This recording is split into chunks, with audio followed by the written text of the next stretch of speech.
Менин аркамда турган көп кабаттуу үй бул Пегас Алатоо курулуш компаниясынын Сүйүнбаев же болбосо Карпинка көчөсүндө жайгашкан экинчи объектиси. Бул курулуш деле 6 жылдан бери бүтпөй келет. Дал ушул үйдөн батир алып, үйдөн жок же чүйдөн жок турак жайларына жетпей жүргөн үлүшчүлөр менен байланышып кенен баарлаштык. Урматтуу көрүүчүлөр, бүгүнкү биздин берүүбүздө чыгарылышыбызда Пегас Алатоо компаниясынын айланасындагы ызычуулар, бир батирди бир канча кишиге саткан жаңа жагдайлар, фактылар тууралуу кенен ачык баяндап беребиз. Бизден алыстабаңыздар. Hukuk çerçevesinde burada biz hakkımız olan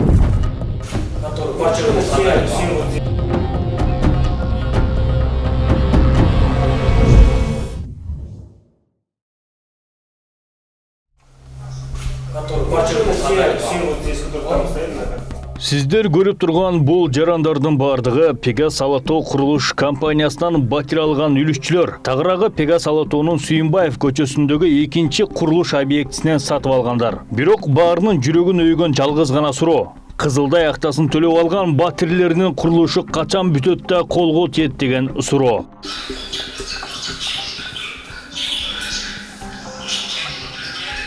Потому что такие, как Верин, Улан, еще одна женщина, которая в группе «Аралаш». Анткени Пегас Алатоо компаниясынын бул үйүнүн курулушу 2014-жылы башталып, бүгүнкү күнгө чейин бүтө элек. Биздин редакцияга кайрылган жоон топ үлүшчүлөрдүн арасында Пегас Алатоо компаниясынын Сүйүнбаев көчөсүндө салып жаткан көп кабаттуу үйдүн фундаменти казылып башталганда сатып алгандар да бар. Бишкектин борборуна салынып жаткан үйдөн батир алсам деп 1 жыл мурун алгандар да бар. Үлүшчүлөр компаниянын эртеңинен курулуш ана-мына бүтөт деген калыптарынан таза бүтүшкөнүн жашырышкан жок. Альбинага кайрылдык. ТСЖ түзөлү десек, силер эртеби да кечпи ТСЖ эксплуатацияга берилгенде түзөсүңөр деди. Анан биз эксплуатацияга берилгенин күтүп отурсак, бир жасаган жумушун 2 жасап атат да. Мисалы, жакында лифтинде керегинде обрамленияны жасай баштаганда бир кардондой болгон эле гипсокартон менен капттай баштаганда биз токтотуп туруп кайра сарташ менен жасаттык да. Негизи биз өзүбүздүн акчабызды дольщик катары салып бергенден кийин биз бул үйдүн немесинде курулушуна дойлябыз бар да. Ошон үчүн качествосын өзүбүз дольщиктердин атынан баарыбыз топурап эле чогула албайт экенбиз. Анан ошо ТСЖ түзүп алып, 5-6 киши контроль жасап, ушу үйдү бүтүрткөнгө аракет кылалы деген аракетибиз бар. Алар баштарын бириктирип курулуп жаткан объектиден канча киши батир алганын такташ үчүн атайын тизме түзүшкөн. Ага алайык 90дон ашык адам сатып алганы белгилүү болгон. Кызык жагдай, тизмени тактап жатканда бир батирдин 2-3 кишиге сатылып кеткен фактылары ачыкка чыккан. Эми бул список, дольщиктердин списогу бизге негизи офистен списоктарын бербейт да. Анан биз өзүбүз алып, дольщиктер бири-бирибизди группага киргизип атып, ушунча адамды жыйнадык. Анан бул жерден кээ бир жерден двойной продажалар чыгып калып атат. Ушул тизме түзгөндөн башка ошо 2 жолдон сатылып кетти деп чыгып баштады. Ооба, ошо чыгып баштады. Буга чейин бир 2 дольщик жаңы алганбыз, былтыр 2020-нын башында алган элек. Бизди киргизип коесуңарбы группага дегенден киргизип койсом, эле бирөөсү сурап калды. Менин 7-этаж, 3 комнат квартира, 2 подъезди жасап атам эле, эмне үчүн силер ремонт жасабайсыңар дегенде, ал квартира башка бирөөнү таандык десек, анан ошондон ызычуу болуп барышып, ал киши акчасын алып чыгып кетти. Жакында дагы бир дольщик ал дагы мени кошуп коесуңбу дегенден кошуп койсом, мен 7-этаж, 3 комнат квартира, 2 подъездмин деп сурангандан айттык, ал квартира башка бирөөнүн квартирасы. Бул квартира уже 3-чү жолу сатылып атат десек, ал да барып разборка болуп, ага башка бир квартираны берип кутулду да. Анан биз оюбузда мындай кылып атабыз да, дольщиктер чогулуп, ТСЖ түзүп, бул жерден качествосын дагы өзүбүз карап, мондай двойной продажаларды токтотолу деген максат менен ушундай списоктарды тактап атабыз. Ал эми өзүн Чыңгыз деп тааныштырган үлүшчү 5 жыл мурун Сүйүнбаев көчөсүндө салынып жаткан Пегас Алатоонун объектисинин 4-чү кабатынан 3 бөлмөлүү квартира алган. Бирок бүгүнкү күнгө чейин үйүнө жетпей, 4 баласы менен батирлеп жүрүүгө аргасыз. Анын айтымында компания ушул күнгө чейин батирди ар кандай шылтоолордун арты менен чоюп келе жатат. Пегастан 2016 жылы январь айында алгам квартира.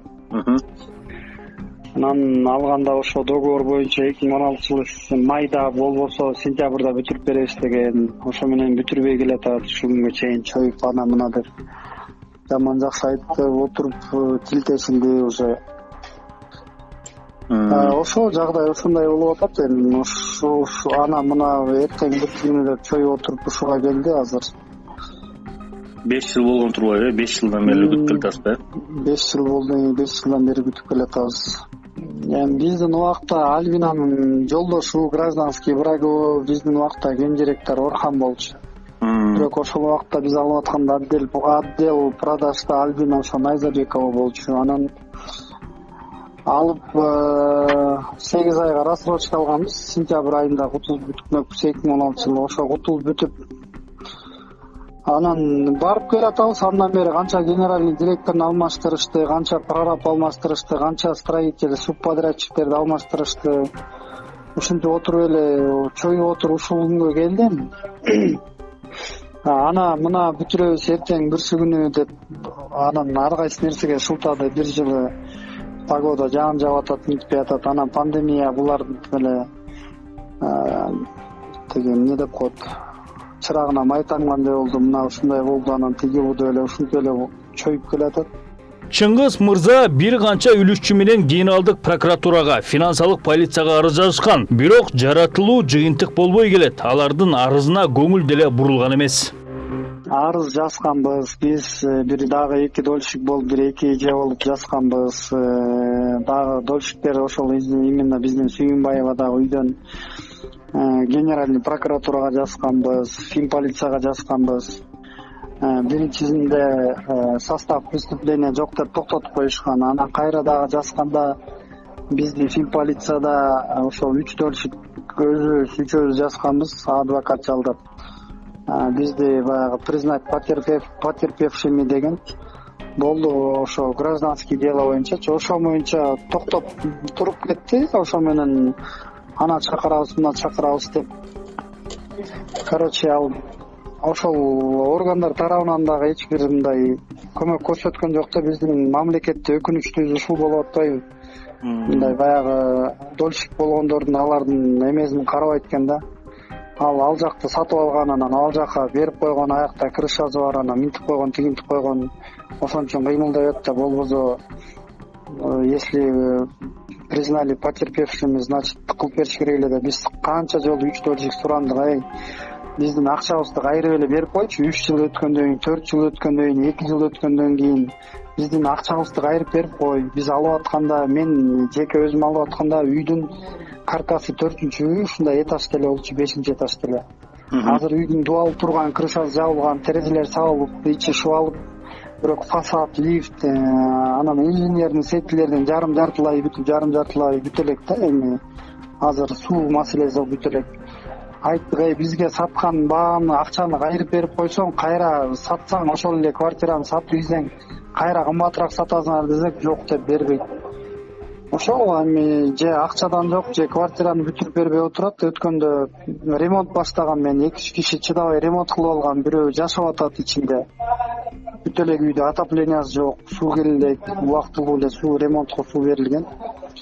Мен дагы 3 балам менен 4 балалуу болуп калдым. Квартираны алып атканда 1 эле балалуу болчумун 2016 жылы. Биздин журналисттик иликтөөбүздүн биринчи бөлүгүндө Максат Адисовдун батиринин башкага сатылып кеткени тууралуу кенен баяндап бергенбиз. Ал эми ачыкка чыккан жаңы жагдайлар Пегас Алатоо компаниясында кош сатуулар болуп келгенин дагы бир жолу тастыктап турат. Үйлөшчүлөрдүн айтымында алар Пегас Алатоо компаниясы келишимде көрсөтүлгөндөй шарттарды аткарбаса, укук коргоо органдарына кайрылып аягына чейин барыша тургандыктарын билдиришти. Эгерде үйдү бүтүрбөсө, анда Финполго кайрылмакпыз, Ген прокуратурага кайрылмакпыз. Бизде мынакей двойной продажа болгондор азыр өздөрү өз бети менен кайрылат болуш керек. Биздин кайрылуу жасамакпыз. Бул үйдү бүтүрүп берсин, бүтүрүп бербесе анда сот жообуна тартылып, элдин акчасын кайрып берсин. Биз мурдакы берүүбүздө Pegas Auto компаниясы 2010-жылы Түркиялык Бурак Асансör Ltd ишканасы менен 10 лифтке келишим түзүп, бирок азыркы күнгө чейин акчасын бербей келе жатканын айткан элек. Муну менен катар Бурак Асансör Ltd компаниясынын генералдык директору Реджеп Темтек менен телефон аркылуу баарлашканыбызда, ал Кыргызстанга келип Pegas Auto компаниясын сотко бере тургандыгын билдирген. Реджеп Темтек өз айтканда январь айында Бишкекке учуп келип, Pegas Autoну сотко берди. Биз аны менен жолугуп, ал акыбал боюнча bağırlaşıp oy fikrini bildik. Mücadelesini vermeye başlıyoruz. Çünkü haklıyız. Бул кишилердин айтып жатканы курулай калып, кыргыз мыйзамынан оңой кутулабыз дегенде ойлору бар окшойт булардын. Ошондой эле биз тууралуу да ар кандай ушактарды айтып жатышыптыр. Мен сизге мурда айткандай Кыргызстанга келдим, соттук процесстерди башташ үчүн. Тагыраагы мен аларды сотко бердим. Мен сиз менен телефон аркылуу сүйлөшкөндө айттым эле. Чындык ким тарапта болсо ал күчтүү деп. Бул намысы жоктор мафия же пара аркылуу адамдарды коркутушат экен менин угушумча. Бирок биз бир Алла Тааладан башка эч кимден коркпойбуз. Мен кыргыз сотунун адилеттүүлүгүнө күмөнү жок ишенем. Биз чындыкка жетебиz Кудайым буйрса. Yapmış olduğu hataların su yüzüne çıkmasını sağlayacağına inancım sonsuz.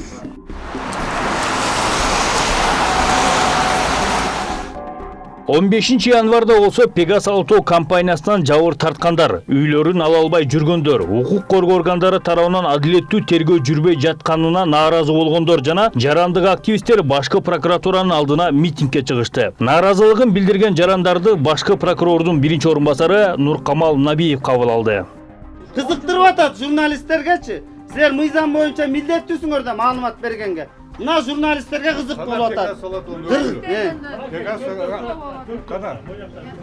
Адам келсин, ошол адамдар келсин. Gel.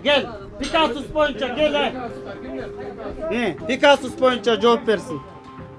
7 жылдан бери эмне үчүн бүтпөй атат деген суроого эле жооп алган жок. Бул митингден кийин Pegas Auto компаниясына байланыштуу иш өлкөнүн башкы прокурору Курманкул Зулуштун жеке көзөмөлүнө өткөн. 18 февралда башкы прокурор Facebook'тагы өздүк баракчасына дал ошол Pegas Auto'го даттанып, арыз менен кайрылган жарандарды биринчи орун басары Нуркамал Набиевден кабыл алгандагы видеосун жарыялады. Бул тасмада Набиев финансы полициясынын тергөөчүсү Назарбековго окуянын чоо жайы боюнча сурак койгонун көрүүгө болот. Тергөөчү Назарбековдун айтымында 2020-жылдын 29-декабрында Pegas Auto'го байланыштуу 10 иш түшкөнүн билдирди. Ошондой эле Фин полициянын өкүлү январь айынын аягына чейин жыгынтык болоорун айткан. Бул эми 2000 негизи арыздар активдер түшүп баштаган, бул 2018-2019 ортосунда баштап түшкөн. 2 жылдан бери Фин полиция не болду? Следователь Назарбеков. 29-да чындыгында 10 иш алдык Pegas Auto'го байланыштуу. Азыркы учурда берде отурган жарандардын 4-төсүн уже кабыл алып ишти сураганбыз. 13-тün 3-өө бөлшектердин арызы менен катталган иштер. Андан сырткары калгандары жер маселелери, айлык маселелери тууралуу коллективдеги актар бар чындыгында. Териштүү түзүп атабыз. 2 жыл болду бизде. Сен өзүң эле иштеп атасың. Жалгыз. Калган иштерден бошотулган ушул иштеп атам. Күчүң жетеби? Жетет күчүбүз. Канча убакыт керек сага ушуну? 2 жылдан баштап иштесек, январдын аягына чейин ар бир иштин делону окудуң да? Окудук. Азыр уктук да. Башкы прокурордун биринчи орун басары Нуркамал Набиев Pegas Auto'нун генералдык директору Альбина Найзабекованын алдамчылык аракеттерин таасын белгилеп, камакка алуу боюнча көрсөтмө берген. Ал эми башкы прокуратуранын кызматкери Байдылдаевго болсо жеке көзөмөлгө алуусун буйруган. Бардыгын доолдуп турат, чистейший мошенничество. Бардыгын алып берди. Чара көрүлбөйт. Менин как биринчи зам катары силерге көрсөтмө Назарбекованы кабыл. Чистейший мошенничество.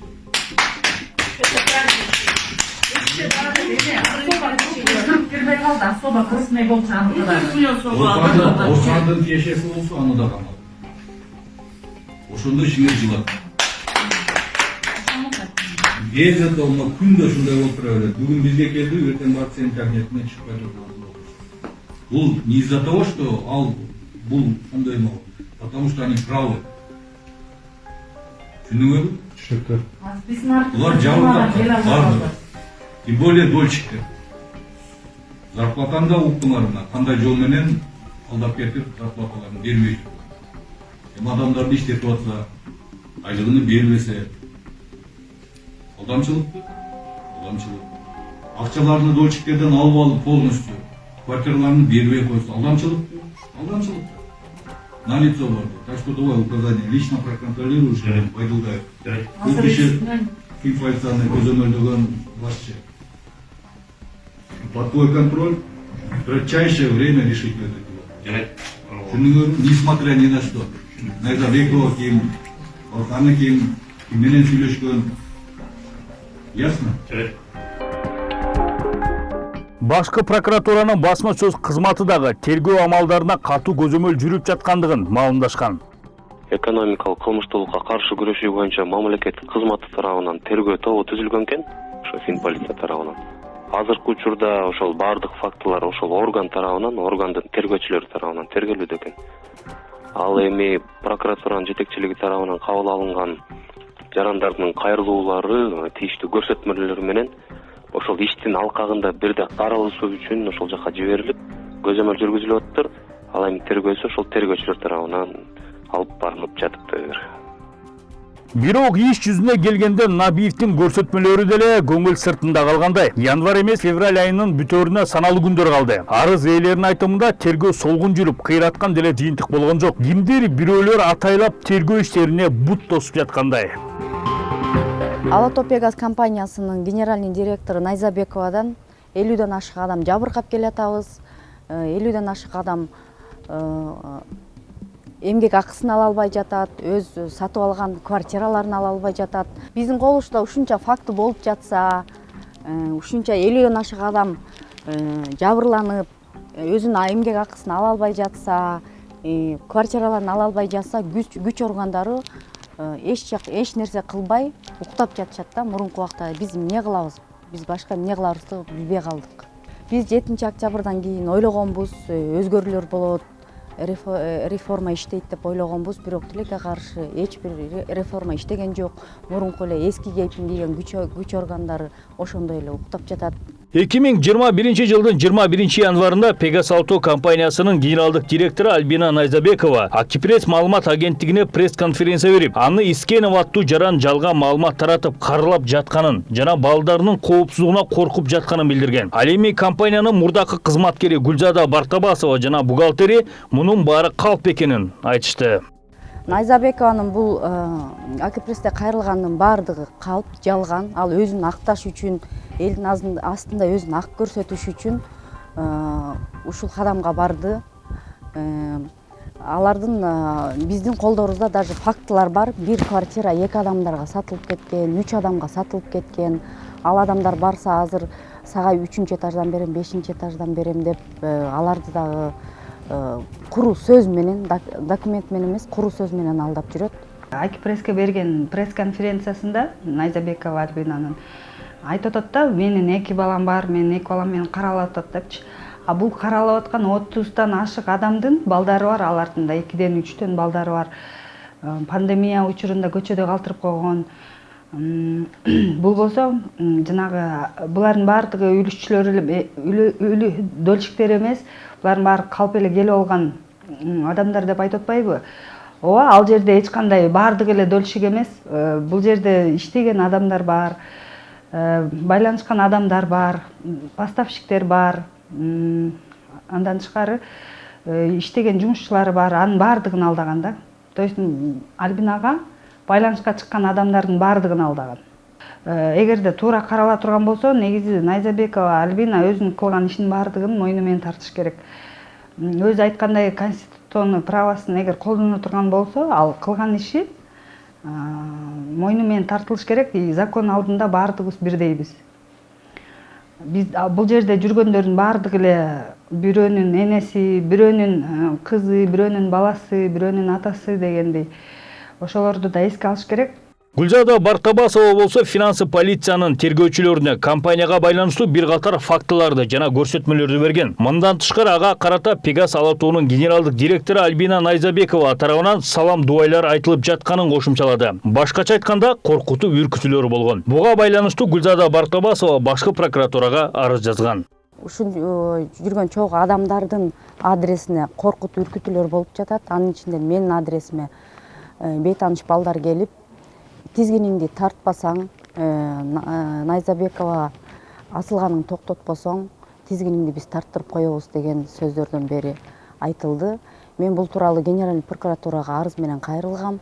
Генеральный прокуратура ушуга чейин ал жөнүндө мага маалымат бербеди. Ошондой эле финансы полициясы Пегас Auto компаниясынын Токонбаев көчөсүндөгү объектисинен 2 бөлмөлүү батир сатып алып, бирок үйүнө жете албай көчөдө калган Максат Адисовдун да ишин тергеп жатат. Адисовдун айтымында тергөө иштери солгун жүрүп, кылмыш иштин квалификациясын алмаштырып, жарандык ишке которууга аракеттер болуп жатат. Бүгүнкү күндө кылмыш иш түшүнүксүз жүрүп жатат.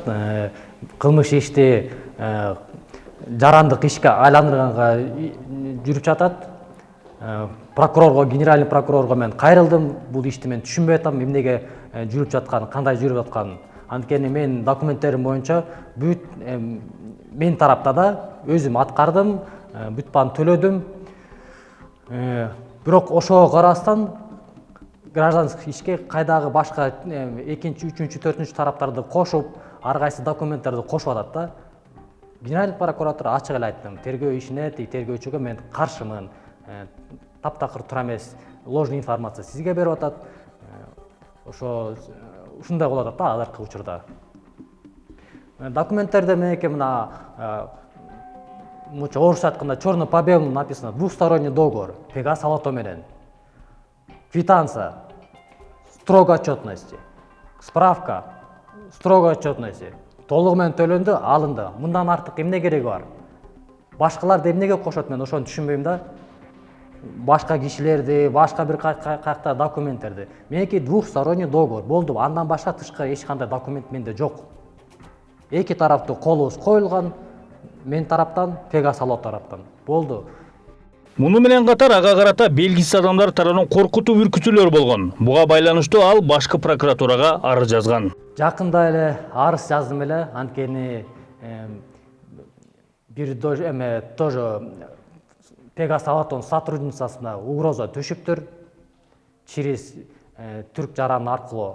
Ошого түшүптүр, андан дагы айтылыптыр, ошо жанында турган жигитке дагы передайте депчи.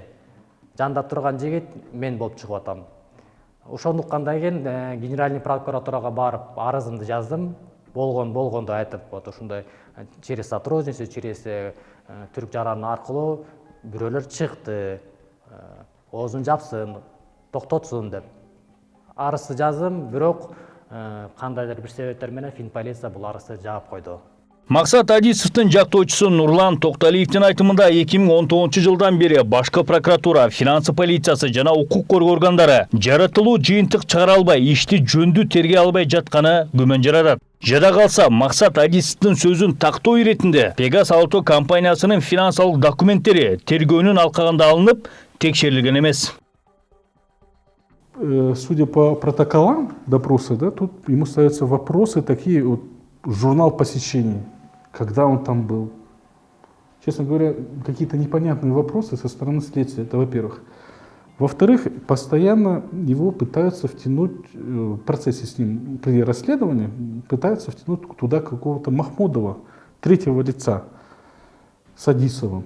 Но в договоре, либо в оплате денег там Махмудов и не принимал участия. То есть взаимоотношения только между двумя лицами. То есть тот, кто продавал, и тот, кто покупал. То есть это ОСО Пегас Auto и Адисов Максат, который внес деньги. Я не знаю, мне на первый взгляд, мне кажется, что следствие должно было хотя бы, не знаю, исключить третьего лица. Почему? Потому что не вмешивать сюда. Какие тут могут быть взаимоотношения, если в договоре его нет, в квитанции об оплате его тоже нет. Со стороны Пегас Auto, с руководства, говорится о том, что это бартерная сделка. Но договора о бартерной сделке не было, либо что он там передавал, тоже нет. Есть только квитанция об оплате и внесенных денежных средств в эту кассу. Но они утверждают, что данная квитанция была безденежна и выписали эту квитанцию на основе бартера. Ну, Какого бартера? Тоже, как бы из материала дела, тоже непонятно, что за бартер. Ну, с 2019 года, с августа месяца, Одессов уже обращается в правоохранительные органы. То есть уже на протяжении сколько? Уже почти 2 лет. Да? И он ходит и доказывает, что он эти деньги оплатил. Ему уже доказывают, что, то есть следственные органы, что там была бартерная сделка. Ну, мне кажется, да, и, возможно, и другим просто может показаться, что необходимо, скорее всего, изъять, наверное, бухгалтерские документы, финансовые документы этого ОСО и просмотреть просто достоверность слов, которые говорят ОСО «Пегас». Ну, пока мы, во-первых, из материалов дела я, не вижу. Во-вторых, с 2019 года не проводить финансовые проверки по поводу того, что он брал вносил эти деньги, не вносил, какой бартер, да, был, не проводится. То есть на протяжении уже почти 2 лет. Ал эми биз бул жагдайлар боюнча финансы полициясына кайрылганыбызда алар төмөндөгүдөй жоопту беришти. Финансовая полиция Кыргызской Республики по поручению Генеральной прокуратуры проводится досудебное производство в отношении ОСО «Пегас Алато», зарегистрированное в Едином реестре преступлений и проступков. По признакам преступления, предусмотренного статьей 204 «Мошенничество» Уголовного кодекса Кыргызской Республики. На сегодняшний день в производстве Государственной службы по борьбе с экономическими преступлениями при правительстве Кыргызской Республики находится более 10 досудебных производств по данному делу. Следствием проводятся соответствующие досудебные мероприятия по установлению истины по делу. Финансовая полиция Кыргызской Республики продолжается досудебное производство, итоги которого будут сообщены дополнительно. Пегас Алато компаниясынын мурдагы кызматкери Гүлзада Бартабасова айтканда, учурда элден ашык адам бул компаниядан жабыркап, чындыкты издеп чыркырап жүрүшөт. Ал эми башкы прокуратуранын, финансы полициясынын ишти созуктуруп, тергөө амалдарын аяктабай жатышы суроолорду жаратууда. Биздин журналисттик топ Пегас Алато компаниясынын айланасына кызычуулар, кош сатуулар боюнча иликтөө улантабыз. Кийинки берүүбүздө бир катар кызыктуу жагдайларга токтолобуз.